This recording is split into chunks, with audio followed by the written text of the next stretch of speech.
आज हम पढ़ेंगे सीबीएसई बोर्ड कक्षा 10वीं कविता तोप।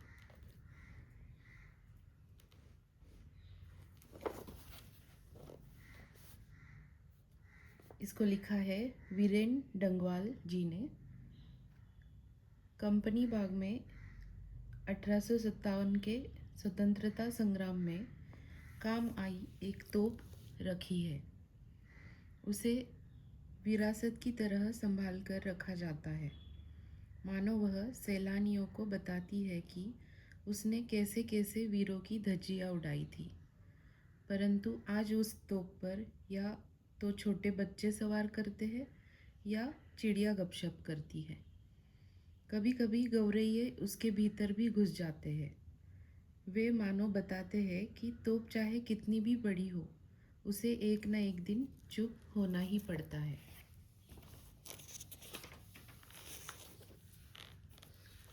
हम कविता पढ़ेंगे।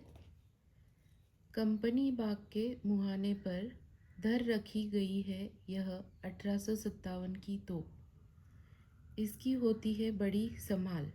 विरासत में मिले कंपनी बाग की तरह साल में चमकाई जाती है 2 बार। सुबह शाम कंपनी बाग में आते हैं बहुत से सैलानी। उन्हें बताती है यह तोप कि मैं बड़ी जबर उड़ा दिए थे मैंने अच्छे अच्छे सुरमाओं के धज्जे अपने ज़माने में।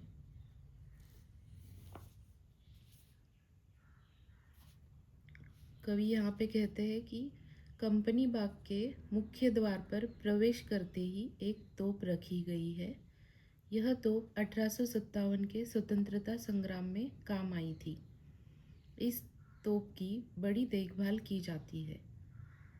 कंपनी बाग की देखभाल भी की जाती है। इन्हें अपने पुरखों द्वारा मिली हुई धरोहर के रूप में सजाया संवारा जाता है। इस तोप को एक साल में 2 बार चमकाया जाता है। हर रोज सुबह और शाम के समय बहुत से सैलानी कंपनी बाग में घूमने के लिए आते हैं। तब यह तोप उन सबको बताती है कि 1857 के स्वतंत्रता संग्राम में मैंने ज़बरदस्त कार्य किया था। मैंने अच्छे अच्छे शूरवीरों के चिथड़े चिथड़े उड़ा दिए थे।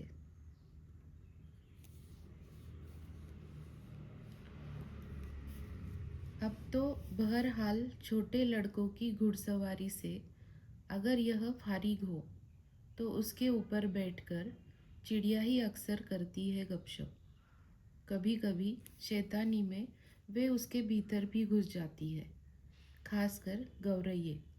वे बताती है कि दरअसल कितनी भी बड़ी हो तो एक दिन तो होना ही है उसका मुंह बंद।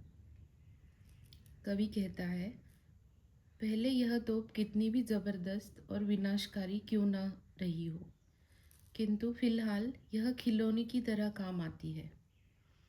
इस पर बैठकर छोटे छोटे बच्चे घुड़सवारी का आनंद लेते हैं। जब बच्चे न हो तो अक्सर चिड़िया इस पर बैठकर गपशप करती है। कभी कभी तो ऐसा ही होता है कि कुछ पक्षी शरारत करते हुए इस तोप के मुंह में भी घुस जाते हैं।